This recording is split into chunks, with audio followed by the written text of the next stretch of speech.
19 तारखेला नाही पण 20 तारखेला मी गौप्यस्फोट करणार आहे. काय येईल ना लक्षात आता आपल्याला आधी काय सांगता यायचं काय हो नेमका गौप्यस्फोट त्यांचा माहीत नाही. परंतु मी ते विषय सोडला आता.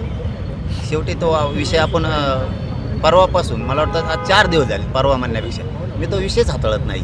ते विषय सोडून दिला. आपण लय जीव लावला होता त्या माणसाला. आता सुरेश धसावर तुमचा विश्वास राहिलेला नाही.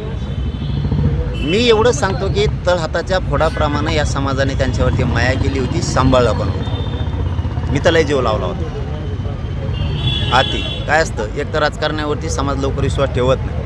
ही पहिली वेळ होती की इतका प्रचंड विश्वास ठेवला होता आणि कुठंतरी समाजाचं अशा प्रकारचं मन दुखणं ही साधी गोष्ट नाही. कारण तुम्ही ठीक आहे एखादा माणूस मेल्यावरती माणुसकी असते की चला आपलं वैर संपलं आता आपण भेटलं पाहिजे. त्याला काही झालं नाही. ते कानाकानं बघतं टाकाटाका बघत येतील एकामेकाला बघत येत गप्पा आणतात. आणि म्हणजे मला ना त्या विषयात बोलायचं म्हणलं ना तरी माझी इच्छा नाही राहील. त्या विषयात बोलायची सुद्धा इच्छा नाही. कारण धसांना लय जीव लावला होता. आता नेमकं आता सध्या मराठा आरक्षणाचा प्रश्न आहे. त्याचबरोबर अवघड आहे. देशमुख प्रकरणाच्या बद्दलचं अवघड आहे आणि सोमनाथ सूर्यवंशीच्या प्रकरणाबद्दलचंही अवघड आहे. सगळे आरोपीही सुटू शकतात. कारण आता कोणाला आरोपी सापडत नाहीत. कोणाला तपास यंत्रणांना म्हणा किंवा सरकारला म्हणून तपास यंत्रणेपेक्षा तपास यंत्रणेला काम तर करू दिलं पाहिजे ना. मोबाईल सापडत नाही, आरोपी सापडत नाहीत, आणखीन कोणी आरोपी नाही, उजबे साहेबाची नियुक्ती नाही, काहीच नाही त्याच्यामध्ये. कोणी गाड्या वापरल्या त्याचा काही विषय नाही आरोपी करण्यात. कोणी घरं राहायला दिले त्याचाही विषय नाही. आणखी कुठलाच विषय याच्यात नाही. आणि मराठा आरक्षणाचं म्हणाल तर मराठा आरक्षण मिळणार आहे. हैदराबादचं गॅजेटियर, सातारा संस्थांचं, बॉम्बे गव्हर्नमेंटचं येत्या मंगळवारपर्यंत बहुतेक 25 तारीख येते फेब्रुवारीपर्यंत फडणवीस साहेब लागू करतील. कारण 7 करोड मराठी फडणवीस साहेबांच्या निर्णयाकडं डोळे लावून बसलेत. याच मंगळवारी होईल असं वाटलं होतं पण झालं नाही. पुढच्या मंगळवारपर्यंत 100% करतील. कारण तातडीनं शब्द दिलेला आहे त्यांनी. 8 मागण्यापैकी 4 मागण्याची तातडीनं अंमलबजावणी करत होतो आणि राहिलेले 4 त्यामध्ये सगळे स्वरीची अंमलबजावणी 3 महिने लागतील. 2 ते 3 महिने असा शब्द वापरलेला आहे. 2 ते 3 महिने लागतील कारण ते हरकती आलेले आहेत त्याच्यासाठी. म्हणून आज 7 करोड मराठी डोळे लावून बघतायत फडणवीस साहेबांच्या निर्णयाकडं. 25 फेब्रुवारीला मंगळवारच्या कॅबिनेटमध्ये अंमलबजावणी 100% होईल आम्हाला आशा आहे. आणि आम्ही सज्ज आहेत. 6 ते 7 करोड मराठी फडणवीस साहेबांचं स्वागत करण्यासाठी सज्ज आहेत आम्ही. दादा या बैठकीमध्ये तुमच्यावर विश्वास व्यक्त करण्यात आला. तसेच आता आरोपींचा एक राहिलेला आरोपी जो आहे आणि इतर तुम्ही उपस्थित राहणार आहेत का यावेळेस काय नेमकं तुमचं? आम्ही 21 तारखेला जातो आहे तिकडे. मला ते कळालं आहे कारण इतकी वाईट परिस्थिती, इतकं फडणवीस साहेबांचं बहुमताचं सरकार असून एक सामान्यावरती वेळ यावी उपोषणाला बसण्याची.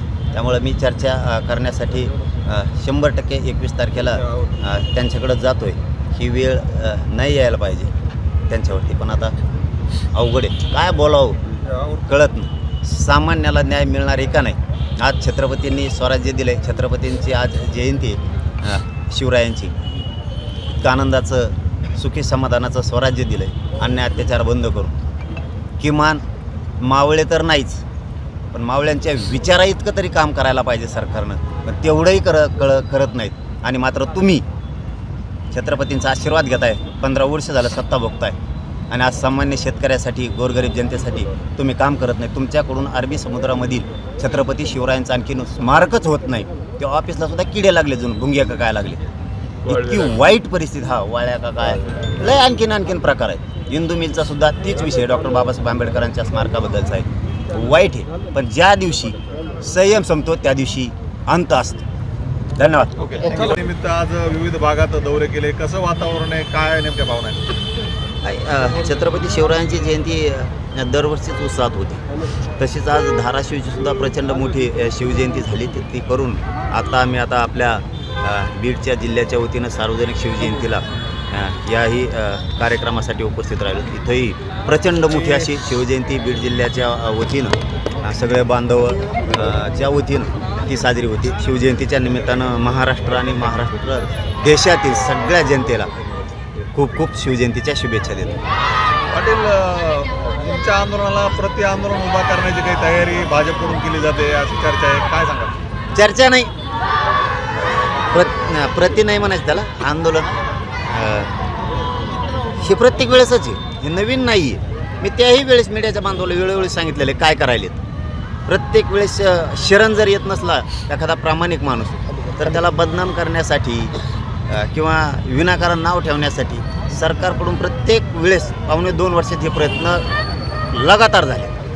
तोच प्रयोग आहे, दुसरं काही नाही. तीच प्रयोग पुन्हा आहे. करणाऱ्या बांधवांच्याबद्दल काही नाही, कारण ते बिचारे मलाही काय म्हणत नाहीत आणि दुसऱ्याला पण नाही. आता पुढं उभं राहता हे माहीत नाही, पण माहिती आली आता उभं राहिल्यावर लक्षात येईल. 2-3 ठिकाणी उभं राहणार आहे राज्यात, अशी प्लॅनिंग आहे त्यांची. दादा, संजय राऊत असं म्हणाले की सुरेश दसांना भाजपनं तुमच्या आंदोलनाची धार कमी करण्यासाठी भाजपनं त्यांना समोर केलं आणि संतोष देशमुख प्रकरणात त्यांनी उतरवलं. काय आमच्या आंदोलनाची धार कमी करण्यासाठी जर त्यांना उभा केलं असलं सरकारने तर चांगली गोष्ट आहे. हो द्या धार कमी, करा वाटोळं समाजाचं. आणि आत्तापर्यंत त्यांनी तेच केले तिरस्कारातून. गोरगरीब मराठ्यांचं, गोरगरीब शेतकऱ्यांचं, गोरगरीब धनगरांचं आरक्षण नाही देऊन वाटोळंच केलं आहे. करा. उद्या